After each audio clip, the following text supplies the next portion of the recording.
በስመ አብ ወወልድ ወመንፈስ ቅዱስ አሐዱ አምላክ። መጋቢት 9 በዚች ቀን የከበሩ እንድሪያኖስና ሚስቱ አውሳብዮስና አርማ ሌሎች 40 ሰዎችም በሰማዕትነት አረፉ።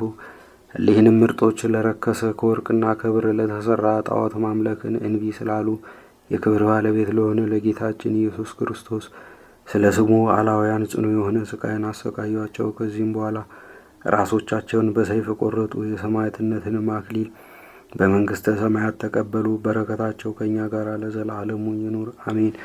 በዚችም ዕለት ዳግመኛ ከአባ ኖብ ጋር በሰማዕትነት የሞቱ የ2000 ሰዎች መታሰቢያቸው ነው። በረከታቸውም ከእኛ ጋር ለዘላለም ትኑር አሜን። በዚህችም ቀን ተጋዳይ የሆነ ጽኑ አባት ኩትን አረፈ።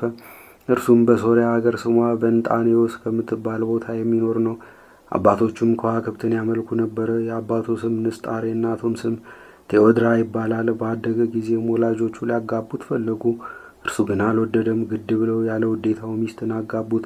ሊገናኛትም አልፈለገም። ስለ ሥጋ ድካም ወይም ስለ ጽድቅ ሳይሆን የሥጋ ፍትወትን ስለሚጠላ ነው እንጂ ደናግልም እንደሆኑ ሁሉ ከሚስቱ ጋር በአንድነት ኖረ። አምላክ ሆይ ወደ እውቀትህ ምራኝ በማለት ጸሎትና ምልጃን ያዘወትር ነበረ።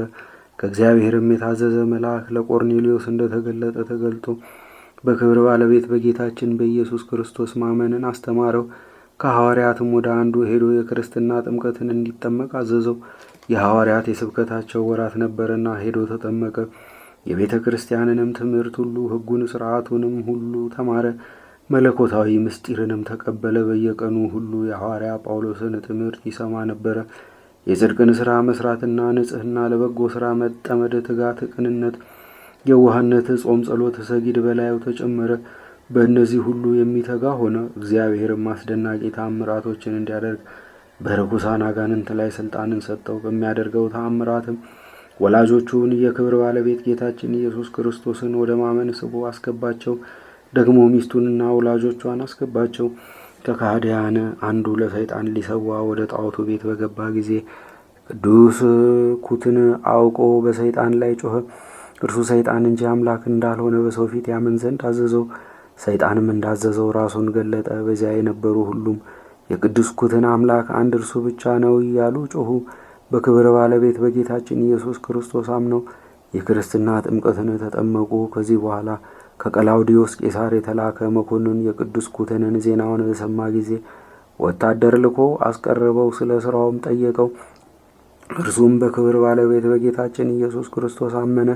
መኮንኑም ጽኑ ግርፋትን ገረፈው፣ እንዲያስሩት አዘዘ። ይህንንም አደረጉበት። የአገር ሰዎችም ቅዱስ ኩትንን አሰቃይተው እንዳሰሩት በሰሙ ጊዜ ሁሉም ወደ እርሱ ተራወጡ።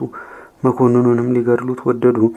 መኮንኑም ሸሸ። ቅዱስ ኩትንንም ከማሰሪያው ፈተው ከደሙም አጥበው ተሸክመው ወደ ቤቱ ወሰዱት። ከዚያም በኋላ ብዙ ዘመናት ኖሮ የወደደው እግዚአብሔርን አገልግሎ ደስ አሰኝቶ በፍቅር አንድነት አረፈ። ከእረፍቱም በኋላ ቤቱን ቤተ ክርስቲያን አድርገው ሥጋውን በውስጧ አኖሩ። ጌታችንም ከሥጋው ብዙዎች ታላላቅ ተአምራትን አሳየ። በረከቱም ከእኛ ጋር ለዘላለሙ ትኑር አሜን።